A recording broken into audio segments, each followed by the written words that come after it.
Hello' friends, স্বাগতম জনাইছোঁ পুনৰ মোৰ অন্য এটা নতুন ভিডিঅ'ৰ মাজলৈ।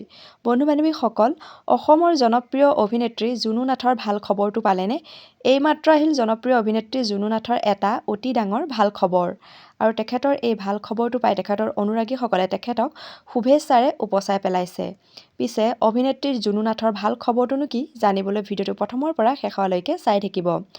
অভিনেত্ৰী জুনু নাথে এইবাৰ অংকুৰাম এক্সেলেঞ্চ বঁটা পাবলৈ সক্ষম হয়। বন্ধু বান্ধৱীসকল, তেখেতক আমাৰ চেনেলৰ তৰফৰ পৰা শুভেচ্ছা জ্ঞাপন কৰিছোঁ। আৰু তেখেতে এটি ফেচবুক পোষ্ট শ্বেয়াৰ কৰিছে আৰু তেওঁ তাত লিখিছে, শ্ৰেষ্ঠ অভিনেত্ৰীৰ বঁটা লাভ কৰাটো আৱেগ, চকুলো আৰু অন্তহীন টোকাৰে লিখা যাত্ৰা নিখুঁত, ক্লাইমেক্স যেন লাগে। এই ফ্ৰেমটো মোৰ কাহিনীত বিশ্বাস কৰা সকলোৰে বাবে। Thank you very much Ankuram NGO and the royal affair. সঁচা কথা ক'বলৈ গ'লে মোৰ বাবে ই বহুত বুজায় আৰু মোক ইমান ডাঙৰ সন্মান দিয়াৰ বাবে ধন্যবাদ।